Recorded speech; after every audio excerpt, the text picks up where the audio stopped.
All right, and we are back with yet another episode here on the Culture and Sports Podcast. For those of you new to the show, I'm Wesley Livingston, I'm Mike Scarmella. and we are your hosts. And man, today's guest comes with a huge amount of knowledge and experience in elite athletics. She's a business owner, a coach, a mentor. She has a BA in sociology. She's a two-time medalist in the Pan American Games and a 2016 USA Olympic synchronized duet alternate. Please welcome Allie Williams. Allie, thank you so much for Yeah, being thanks here. so much for having me. So, Allie, yeah, no, we're excited to have you. So, we just kind of wanted to get started from the beginning. I know that you've done a lot of things to get to where you were, and we kind of want to start at the beginning and kind of just see, where did your love for aquatics and sports and things like that get Sure, started? yeah. I grew up in Southern California, in a place called the San Fernando Valley, where it tends to get really hot during the summer. And I fell in love with the water as a way to escape the heat. But also, I think that it was the first place I ever really truly felt free. There was no expectations when I was in the pool to do anything specific. I could really just play and feel free. So, my three favorite things were music, movement, and water. And I was pleasantly surprised to hear that there was an organized activity that combined all these things. So, I hopped into to training for synchronized swimming and never looked back. Well, that's awesome. How were you introduced to it? Was it like a lot of your peers involved in it? Was it something that you kind of transitioned from So my another sister sport? actually found the sport of synchronized swimming. I'd never heard of it until she mentioned it, and we had a family friend who did it that kind of gave us the idea, and I sort of followed in her footsteps. She actually went all the way to the Olympics and was a 2008 Olympian for Team USA, and I kind of followed in the path that she carved out. That's awesome. Yeah, that's got to be like a pretty big thing. I mean, to watch somebody go and compete in the Olympics, it's like, and then for you to go and do it right after that, that's pretty incredible. Just kind of, step on the tracks and then just kind of fly through it. That's amazing. I'm pretty excited to talk to you about that as well. But I know that we had not always the greatest experiences, which kind of led us into where you are now.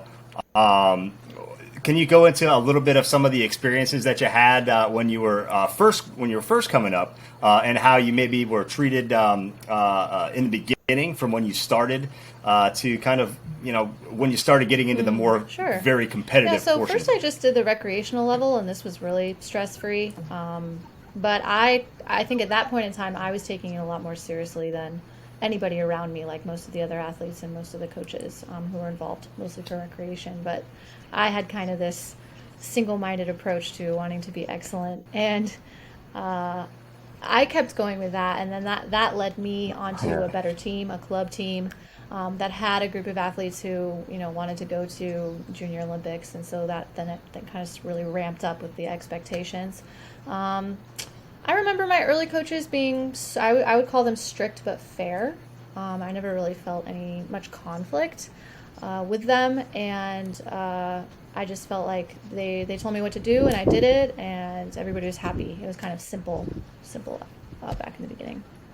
And how old were you when you started, realizing, your talents are a little bit, better than Exceeded the rest of the people around you in the pool?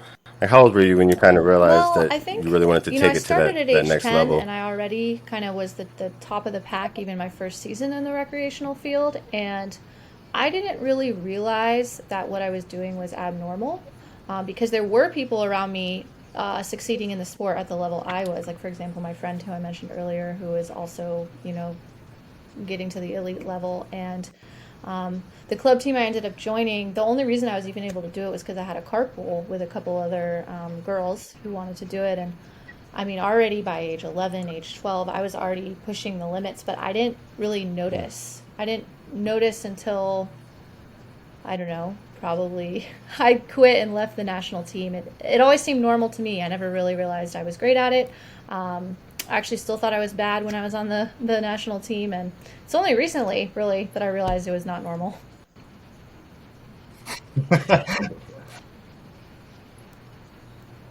Oh, interesting. That's so. when you did start and you started going, when did you like start getting really pushed? Because I know, I mean, it's a very physically demanding sport. A lot of people, at the same time, you don't think of it that way. But I know that what comes with that. I mean, there's a lot of different types of things, calisthenics, Yeah, stretching, I and think things it like that started that are right actually almost more right away as extreme soon as I than they joined a would be club in other team after sports. my first year in the sport. I do remember athletes getting pushed into the splits until they were crying at practice and this sort of thing. It really amplified in my teenage years, like 14, 15, 16, when I went to train with a team in Riverside, which was 90 miles away from my home in Los Angeles. And the hours doubled, and the number of athletes doubled. The competitive environment felt like a lot more pressure. And I think that's when I really started feeling more pressure.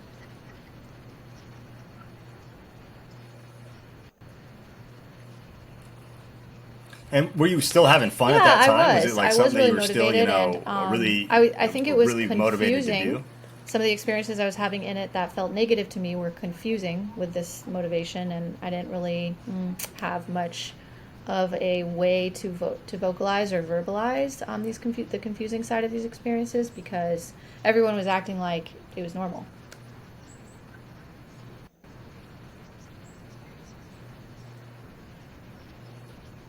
That was what I was going to go into next. I remember reading something that I believe you wrote, and it was saying kind of the same thing, where you really didn't understand because nobody else was saying anything. It was just kind of felt like the Seemed norm. normal, yeah. It seemed like the norm.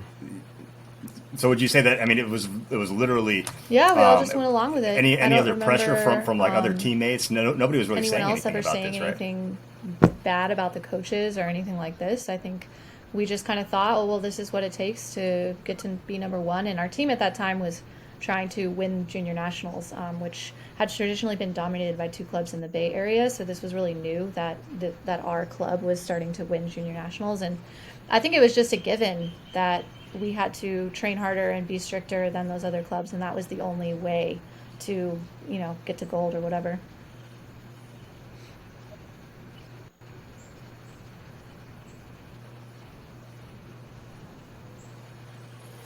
And in some of the research that I've done on the sport, as far as injuries, I didn't know that concussions were as big or as relevant as they were in the sport, and like shoulder injuries. I What did kind have of some issues with injuries or overuse. I'm anything fortunate did you that experience I wouldn't call myself injury during your prone, time? and I did have good help early on. My mom was a physical trainer, and she got me started around age 16. She just kind of saw and realized, like, wow, you need a lot more strength to be able to do what you want to do in the water. So because I had that help, I did have a shoulder injury at that time. An overuse. So overuse injuries are really Yeah. common. Concussions are really common. I'm actually lucky that I didn't sustain one, but I had a lot of teammates go through injuries, and I did have other injuries in the course of my career that were, kind of show stopping.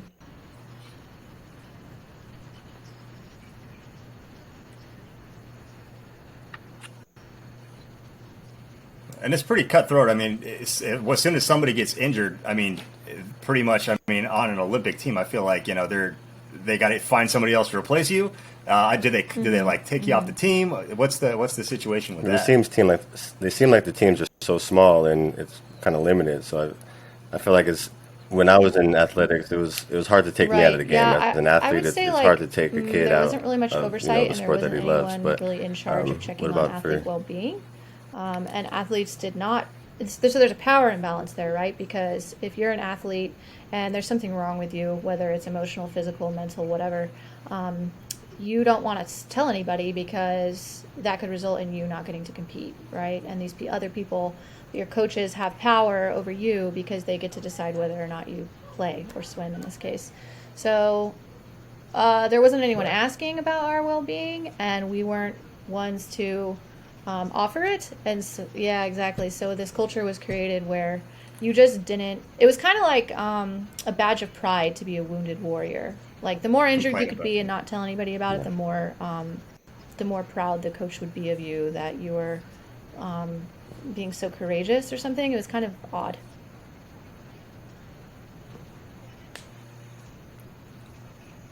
yeah, exactly. Yeah. And I feel like I could relate to that as well on a certain level. I mean, you get to a level and, you made it so far. If you get injured, you tell a coach all that work that you've put in for so long. I mean, they could just be like, okay, well, sorry, you're done. And then all that work that you put into it. So, I mean, you really strive, but I feel like that could be a real problem because, then all of a sudden you're getting, worse injuries than you had before. Your small concussion turns into something that could be potentially I felt way expendable worse than it could have been. at all times. Did you feel expendable? I don't think I ever At didn't. Feel at any time? Was that there was another something wrong reason with why you, they would just kind of. injuries weren't couldn't be done up? Or? I would compare it to being like a used piece of Kleenex. Yeah. It's like, oh, if this Kleenex is done, just throw it off to the side and, yep, just get a younger, better model who's not injured and won't speak up for themselves. So, on to the next one.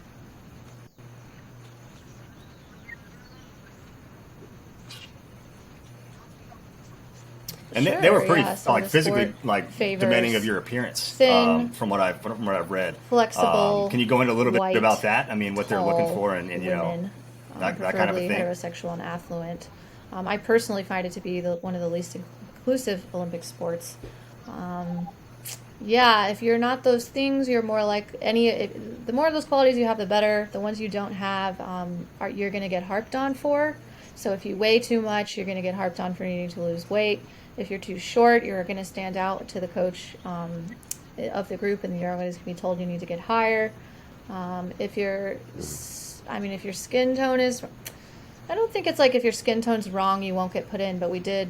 I mean, there was a judge who told the coach of our junior national team in 2020, like, your athlete's skin tones are too disparate. So this is also a thing.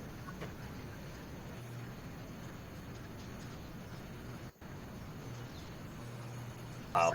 Right. This wasn't 30 years ago. That's crazy to even think about right Yeah, now. especially these days. You said in 2020, like. Yeah. So, and that's what's interesting about it. It's just like, you think that would be something that's totally off the table right now, like that's crazy. But it's they have their, I guess, Their aesthetics has got to be that they want to have. Yeah.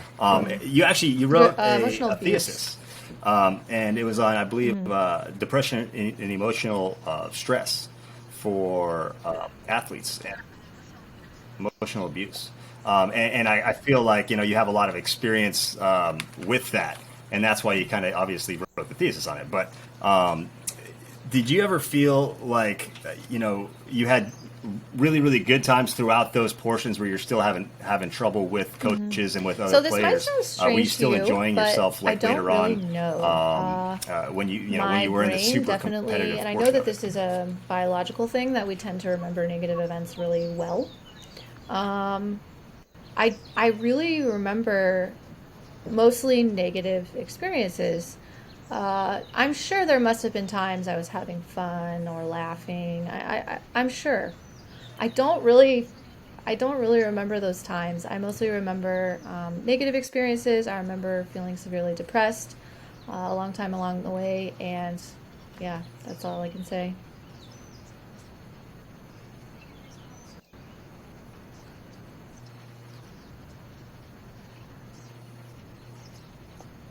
And did you remember those feelings? It was afterwards. Do you think it was in your older, like when you grew up a little bit, that you started to realize those things happen, or did you realize I would those say things were happening in the very moment? little awareness came Or at was the it kind of like time, in and most hindsight of the you awareness realized came that's afterwards. what was going And it on? wasn't until afterwards that I started to reflect back and really realize, how wrong a lot of the things that occurred were, applying, my own lens after the fact. So I would say I had very little awareness at the time.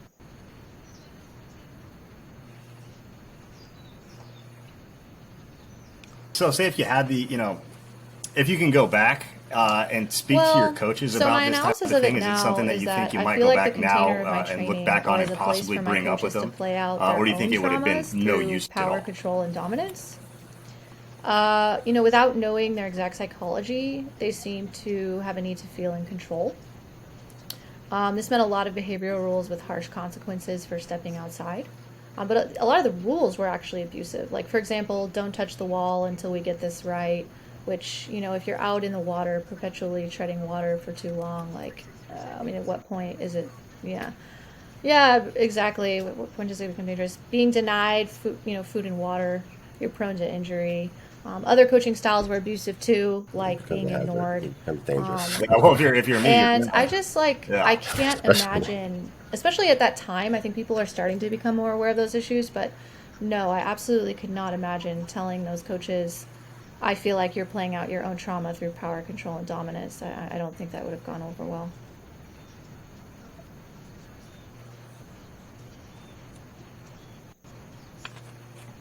No, definitely probably wouldn't have.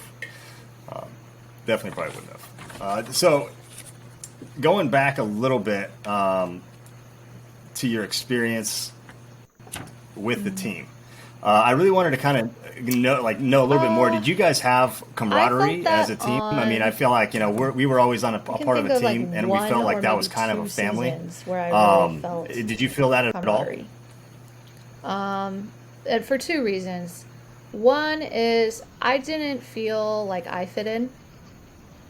Um, I do think now, looking back, that it was a jealousy issue, and that there were other athletes. I was so unaware of like my own quote unquote talent that I wasn't understanding this at the time. But I do, quite frankly, think other athletes and coaches didn't like me because of my light and my skills and my talent, that they felt threatened by this. hmm I was unaware of it at the time, but I didn't really fit in. I didn't feel like I fit in with the group. There was one season I did, maybe one season that I did. And then the second component of that is that, mm, and then I actually found this in my research. So up until maybe about the year 2000, it seemed like there was a lot of camaraderie on the U.S. national teams. Somewhere around the year 2000, it seemed like something shifted and athletes were more divided against each other. And so prior to 2000, I think, if a coach said something nasty, your teammate might give you a pat on the back and say, "Don't worry about it. You're doing fine." But after 2000, I think my understanding is that something shifted and that there wasn't that anymore, and there kind of became this like suffer in silence approach. I remember my last season in particular, training for the Olympics. you're Like, right. Yeah. I just felt like, I mean, me and one other swimmer in particular, I know was miserable. I can't speak for all the members of the team, but we even talked about this at one point, that you didn't really share what you were going through because there was nothing the other athlete could really do about it. And it was kind of like they're struggling with their own things. Why would I complain to them? This isn't going to accomplish anything.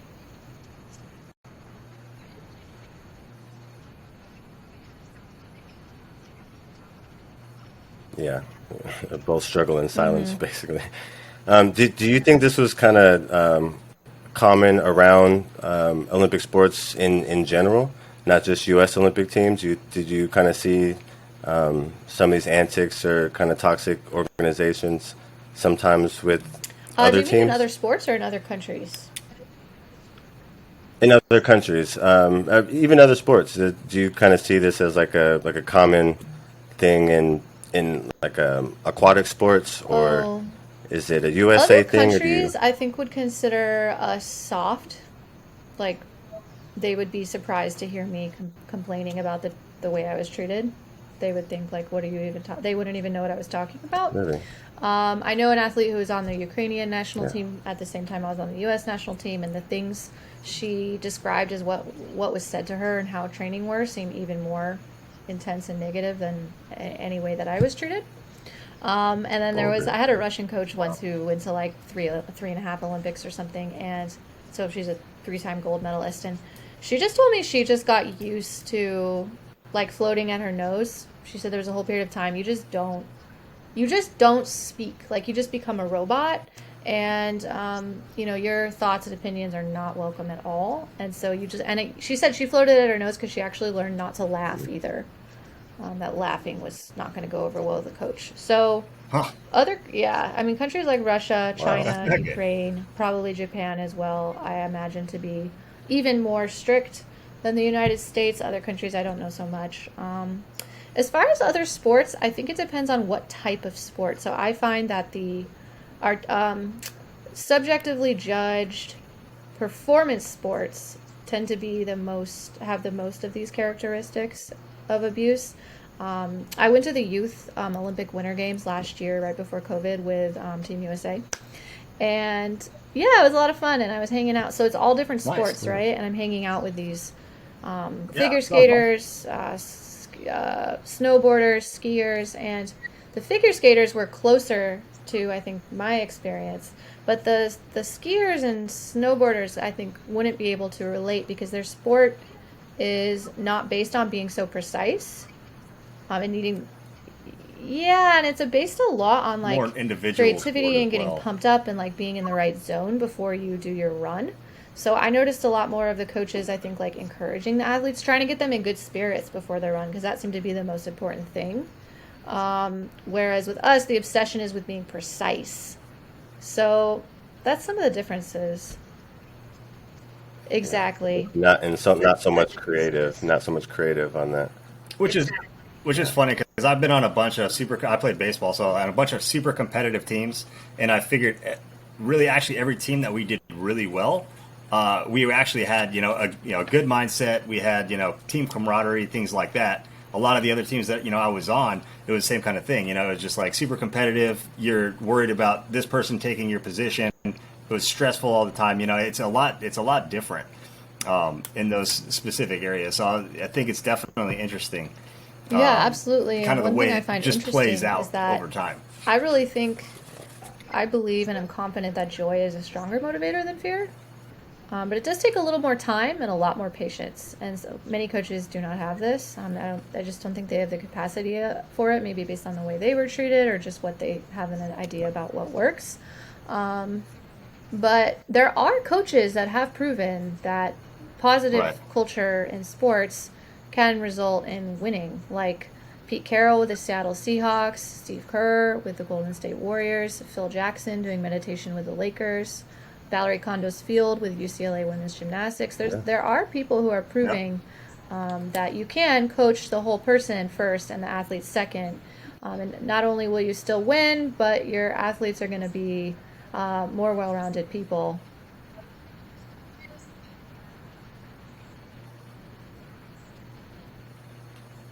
Absolutely. Absolutely, and then kind of going into it. I mean, after you've had all these negative experiences, you're coming out of it with something so positive. You started a business, you've done some things.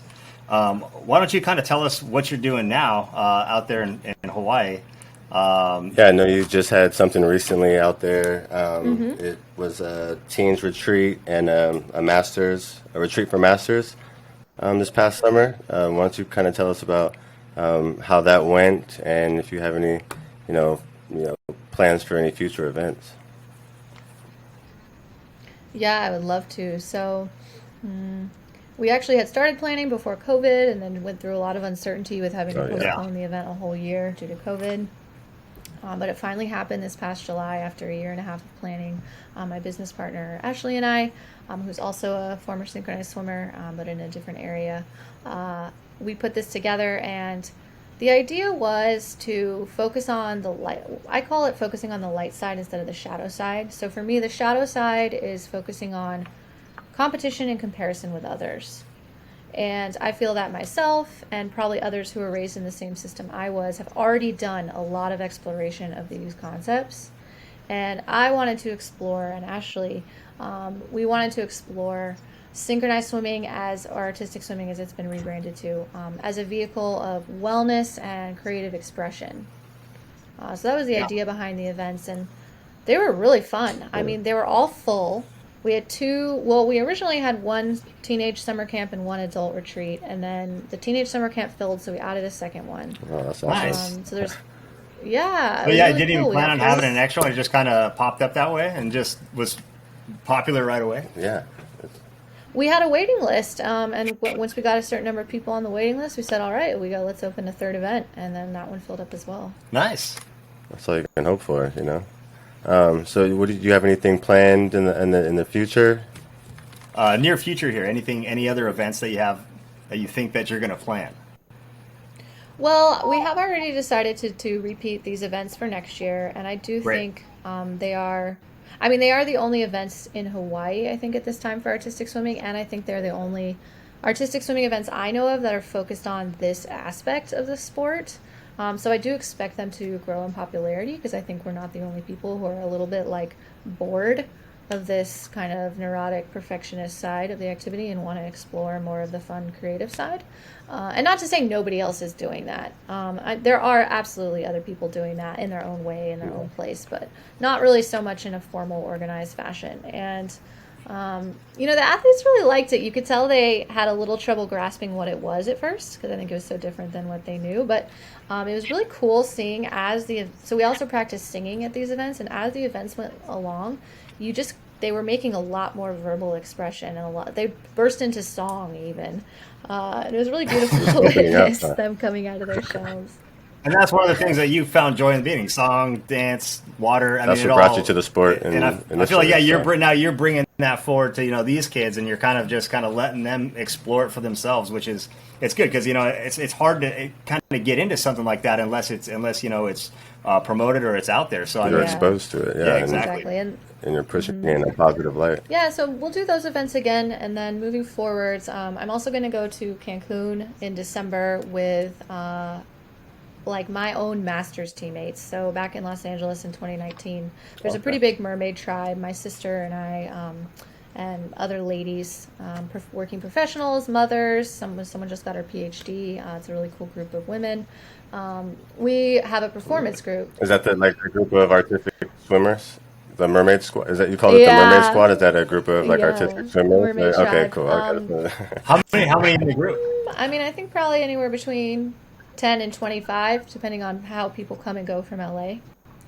Yeah. Oh, nice. Awesome. And at Cancun, I imagine most people would like to come to that one. Yeah, we definitely have, I think we have at least 12 people going to that event. So we have a performance group that does shows at kind of any event that has water, could hire us to do routines like a birthday party, corporate event, wedding, whatever. If there's water, people want entertainment, we can do it.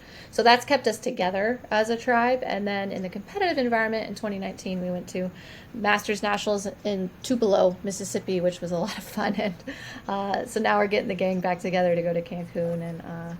And that is the first time I've been on a team that really had the feeling of what I've always thought a synchronized swimming team could be, which is women really, really, really uplifting each other. And that's how it should be. I mean, like I said, I feel like, and I was just going to say, I was just going to ask you that question. Do you feel more camaraderie, and are you enjoying this more than you were when you were, absolutely, competing as an Olympian? Yeah, it feels a lot more fun. It feels a lot more creative. Both of the women who I did my events with in Kona are going. And so it's kind of this crossover of these women that I know and overlap with in different ways in my life. Sometimes we perform together. Now we're doing a competition together. Kind of having this group of people to almost travel through life with, I think, is something that makes this sport really unique compared to other sports that you can't really do later in life. So, yeah, that's kind of a unique aspect of our sport.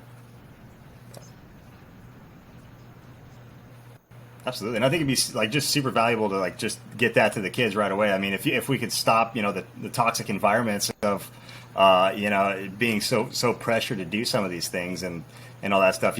Obviously there's going to be good competition. You got to work hard, but I feel like you should never have to feel like that. I mean, that's ridiculous. So for you bringing it out and being able to bring girls and women out of that super strict kind of a realm. I mean, it's really cool what you're doing. So, I mean, I'm sure a lot of people are thankful that you're able to do that and just changing lives, I'm sure. Yeah, I've always thought it was strange that I feel like sports teams are geared towards the people who want to be uber competitive, which realistically, I mean, that's probably 5% of people who play the sport at all. Maybe 95% are there for all the other reasons, to have something to do after school, to make friends, to all these other things that people are trying to be in shape, to work out, and but the if we could just stop gearing all of training for the 5%, it should still be available to those who really want it, because there are the 5% who really want to go elite or whatever. But I'd just like to see more recreational activities, because most of people who do sports don't do it for the competition. What you were involved in wasn't really recreation at all. You were going to compete. So that's definitely a little bit different, and I could definitely see there being more like recreational versions of that, and then people can transition into the other stuff later on once they get more into it. I feel like you were just kind of thrown into a super competitive area of it, which has got to be tough. Well, I think just more of a sense of letting the athlete lead about and really co-creating with the coach like what experience the athlete's really ready for, because there were a lot of my research showed that athletes on the same team could have really different experiences. So let's say you, Wes and Mike, are on the same team and one of you reports back, that was awful, I feel abused, I'm never doing the national team again. And let's say Mike, who was on the same team over the same summer, says that was great, loved the coach, moving to go train with that coach full time. Literally the research showed this. And I think it has a lot to do, well, it has a lot to do with personalities and many other factors, but I think there's a readiness. And if an athlete's really ready and they understand, like, this is what it takes to get to the next level, it's going to be a little bit more strict, but it can still be fair. Doesn't need to be, there doesn't need to be yelling, there doesn't need to be threatening. I mean, who really thinks to themselves, wow, when my coach ignored or threatened me, like, it just brought out my best. No, it's confusing. Nobody ever thought that. It's confusing. Nobody ever thought Infuriated me, like absolutely infuriated me. It infuriated me, right? So, yeah, I think there's evaluating readiness and then just being more real and more present and bringing less emotional charge to the playing field, which, I mean, the coach shouldn't really be bringing an emotional charge, and I think that's where, like, emotional intelligence comes in. So are you taking the reins almost as a coaching or like mentor to these people, especially in the Hawaiian and what you were just doing out there? Do you think that's going to be kind of an issue? What do you mean? So, I mean, I'm just thinking in general, like if are you being more like on the coaching side of things? Like, are you wearing a couple of hats? Whereas you're coaching, you obviously set it up. You're mentoring these girls, these women. So what kind of hats are you wearing? Kind of for your project? Well, I have been a coach in different capacities for about 8 years now, and I was coaching athletes who wanted to do national team trials and all that kind of stuff. And my interest in that has waned. Like, if there's an athlete that really comes to me and says, I want to prepare for national team trials, I know you've done it 9 times, can you help me get ready? That would be one thing, but otherwise that world is kind of a little bit boring to me, honestly, at this point. Like, I can teach the techniques, I know them like the back of my hand, but I'm more interested in the mentorship component. And so when I coach, it's through that lens. And this is actually the first time in a while I haven't been coaching full-time because there's no synchro teams in Hawaii. So I'm not coaching full-time. I'm not sure how that'll be moving forwards, but I'm definitely more interested in the mentorship component, which to me is like this activity we're doing, artistic swimming, is really just a vehicle to have experiences and then get to reflect on those experiences in a way that may help this young athlete grow. And actually also, I don't really think my role as a coach is to be some kind of guru or to have the answer to everything. I think my job is actually to provide what I call a container, which is an environment that this being, this kid or whoever, can feel safe to have their own experiences and have me as a sounding board when needed. I don't think it's like so much like me doing everything or telling them everything.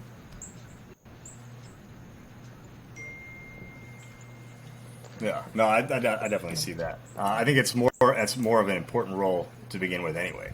And at least while you're out there, it's nice that they don't have anything that bogs you down as a coach, where you actually have some time to work on other things like this. Yeah, I really appreciate coaching in the well. non-competitive environment because I've actually found it to not really be less excellent per se, but it's a lot more.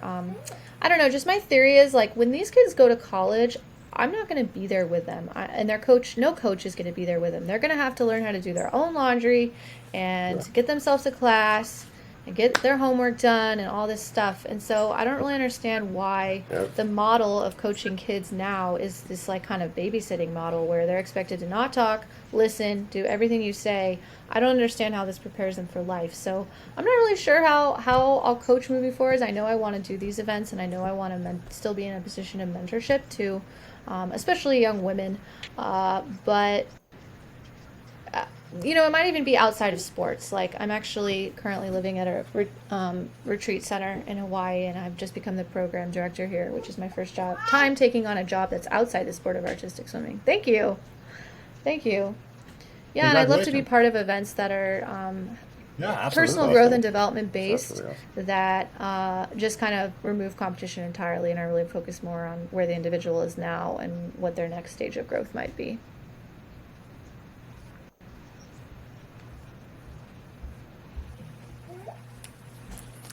Awesome. I had a question. Just what advice would you give to a parent? I have a 1-year-old daughter now, and for future reference, what kind of advice would you give to a parent? To kind of recognize, some of these, toxic environments or Sure, that's a great question. any of these kind of situations. What would you recommend to a ask your parent? kid more questions about how practice is going, what they're doing at practice. Not in an obsessive way, but I think like kind of a targeted way. Hey, how is your relationship with your coach? Do you feel like you guys are treating each other respectfully?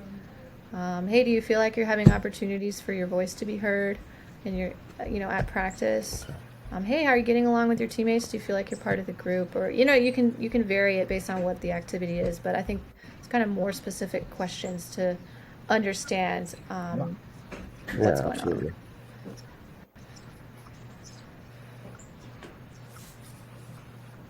Well, it's definitely important because you were saying earlier you almost kept everything to yourself. Did you ever say anything to your parents when you were having issues, or did they not even really bring it up? So it's kind of hard because it's not like you expect and you hope that your coach is doing the right thing, but it's not always the case, and it's just like it's a lot of pressure to go out and talk to somebody and say, hey, Right, like this is happening. I'm trying to. I don't think I talked to without my somebody mom asking the or my questions, dad like you much said. about these things. I do remember there was a time that I asked to quit, and my mom told me no. At the time, her reasoning was wanting me to stick out the rest of the season, and she's told me later in life, I really regret not letting you quit at that time. I didn't understand how unhappy you were, that you were actually like in full-on depression. I didn't really know. So yeah, and I Yeah. think, parents, they do know their kids though. So I guess just pay attention, because if you've got a kid that's naturally a certain way and then they're not, like, let's say you have a kid who's naturally happy and boisterous and exuberant, and then you would kind of notice if something's changing. So you could ask about that. But I don't think my mom ever asked me like, hey, are you being denied food and water at practice, because it did not occur to her that this was happening. Right. And at this point you're driving to Riverside, right? You're not. It's not like you're just right there Right. and you Yeah, can that get was some kind of food a right thing away. It's like, for oh, all well, the we're national teams, actually, just like yeah, that's rough. That's skipping gotta be lunch, rough. I can't believe they this even sort did of that. thing. If something wasn't going well in the pool, we would just use the lunch break to try to solve it, which I don't know that really was an effective strategy. Yeah, it's not Not great. at It all. doesn't sound like a good strategy to me. Not at all. Not at all. Not at all. Do you see things changing right now with other coaches? Have you been able to experience watching other coaches, things like that, and have you seen anything different from when you were competing And are you to working now? with other Yeah, coaches I as did well? visit the National Training Center. I had been working with the CEO of USA Artistic Swimming in regards to this research, the thesis, and part of that was visiting the National Training Center and presenting the research to the coaches there. I would say like awareness has definitely gone up, especially because there was a New York Times article in March that really painted the sport in an unfavorable light. Actually, it was written by a former synchronized swimmer, and she interviewed like more than 50 athletes from a dozen countries, and they were all saying the same thing about the way that they were treated and the comments that were getting made to them and how abusive it was. And I could definitely tell that shook the container of the sport. You could tell that this affected people. And so awareness is up. Right now, it's a lot of talk. I'm not really sure how much action. For example, the most recent Junior Olympics, which is the biggest competition in the country for, the good teenagers. Yeah, altitude doesn't It help. was held at altitude and in Colorado. And athletes were really struggling because I don't know if you guys know this, but you hold your breath and this is really okay. And I guess if you did have to go to the hospital, and at some point throughout, they implemented a policy that said that athletes could basically take 30 seconds off to rest in the middle of the routine, because they were having so many Yeah. issues with athletes feeling like or actually passing out. And I just don't know how much. We say the rhetoric coming out from the organization is that safety is really a priority. But at least I'm it just sounds not like sure you've brought in awareness really to a lot of is. people. A lot of people are. Even if they're just talking about it right now, it's obviously be better if they're implementing, a lot of the things that that you're showing and things like that. But it's just a good conversation. It's a good start. It's a good starting point. I feel like, and hopefully it just kind of keeps moving in the right direction. Do you see it kind of keep moving forward? Are you seeing it progress fairly quickly?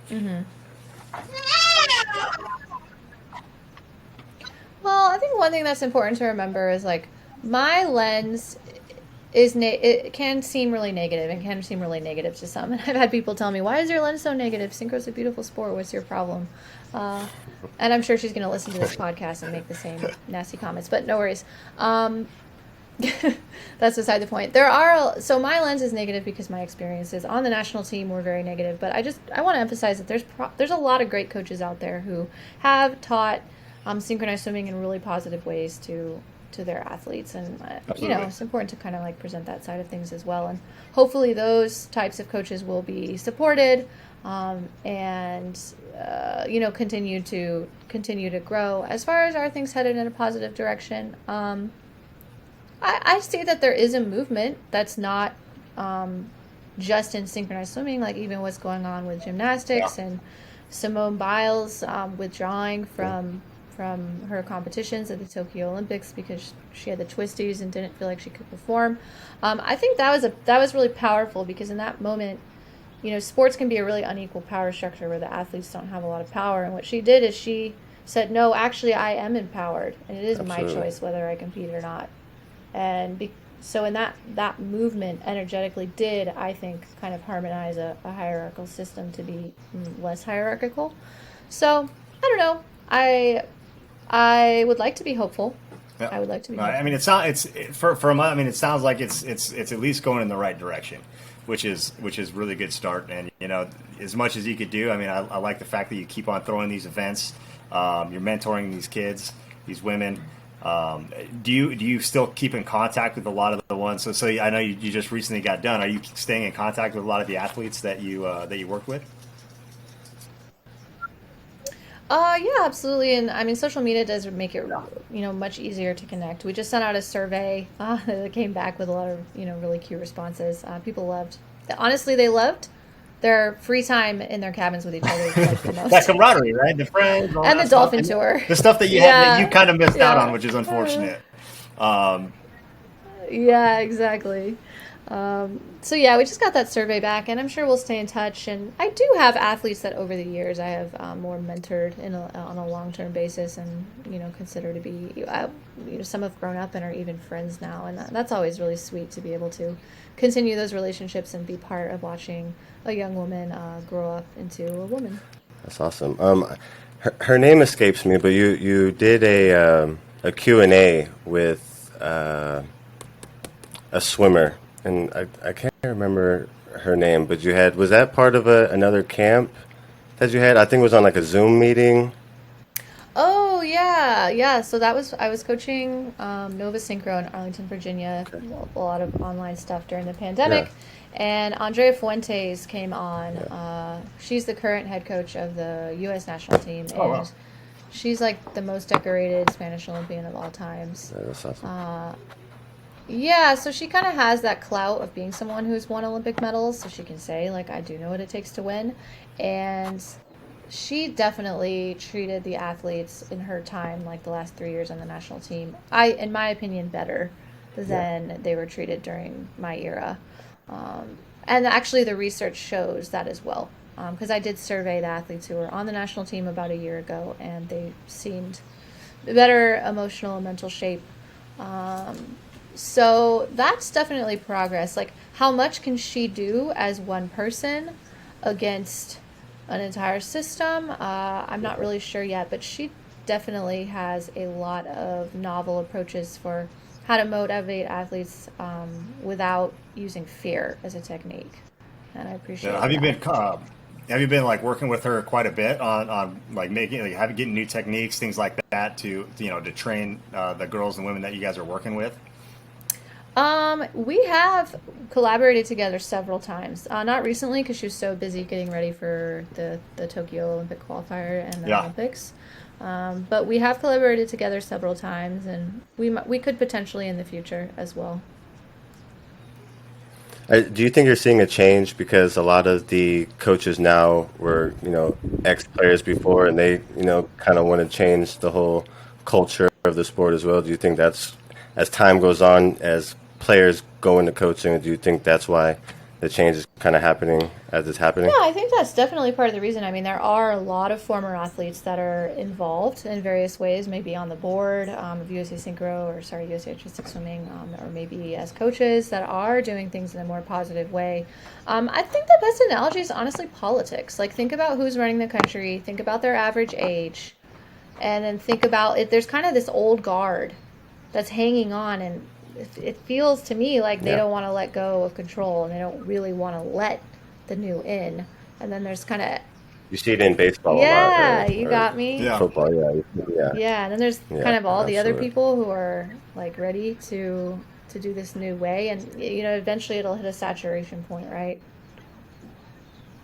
Yeah, yeah, and that's what you hope for, yeah, especially right there, because I mean I feel like the more coaches you have that do well, the more you're going to get in the future, and you're gonna get more people that are like, hey, look, I love that coach, and maybe that'll drive their career to be a coach, just like kind of you got driven. To just be like an inspiration to a lot of people because you had the bad experiences. You're able to talk about them and you're able to kind of fix them, maneuver them, and it's really interesting to see that perspective because I really haven't met too many people that had a really bad experience and going up and sticking with it like you did, Thank like a you. champion. That's amazing. Oh. But yeah, no worries. I mean, it's pretty crazy, and just to see that you're helping so many people now. I mean, it's got to Yeah, feel that's good. awesome. I mean, do you like just feel so much better about like where you were in the past because I of where think you are so. now? I think these last events in Kona in July were a breakthrough for me that I felt like, wow, 47 people came to Hawaii all the way from the mainland United States, like just to learn from me and my co-facilitators, Ashley and Audra. And that felt like my Olympics. So, for example, I was the Olympic alternate, right? So there was three of us. Two people got to actually swim.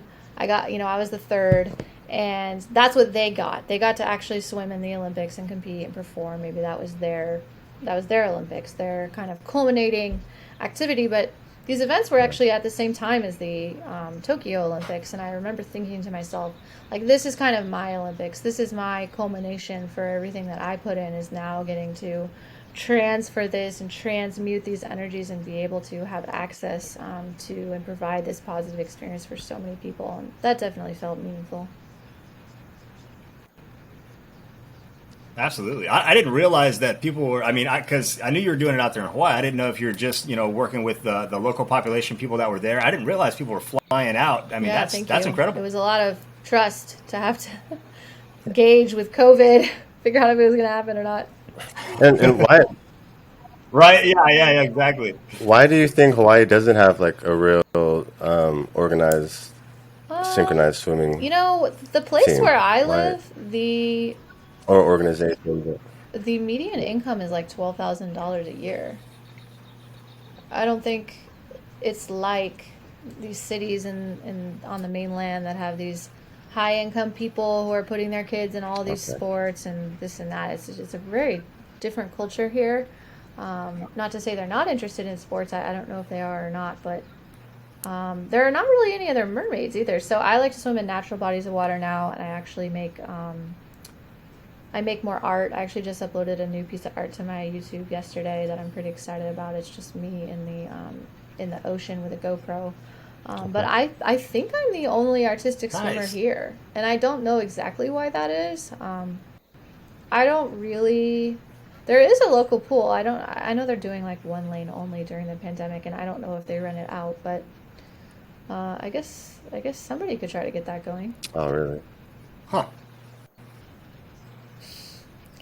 Yeah, Well, I'm why not me, probably right? better. It's probably a better fit to me to run these events and be able to touch a lot of people in a short amount of time that way in this immersive environment because I do think it's really good for me to actually focus on a profession that's now outside of artistic swimming and to develop a different side of myself. Okay. Yeah, that's a good idea, and it's definitely nice because you already have that experience. So now you can move on and actually use those experiences to just benefit yourself and your business and your new endeavors that you choose to take on, which is amazing. So, do you how much longer are you out in Hawaii? Are you going to be out there for a while? Are you going to plan on I coming would like to back come and to doing any events LA here, anything soon like to that? visit friends and family. I would like to do the an States event or in in San the- Diego for some masters athletes out there. These really badass group of women that train in the ocean. They're like in their 60s. They're really cool. They're next level. Yeah. And I want to do an event with Nice. them. I'd like to do an event in Puerto Oh, wow. Rico that's more friendly to the LGBTQ community. There's someone out there I'd like to partner up with to do an event out there. We'll see. We'll see where the sport's always taken me in, these directions that I didn't plan. So we'll see what's next. I'm still interested in working in the sport. But for now, I am really feeling at home and safe in Hawaii, and I don't have any plans to leave other than for trips.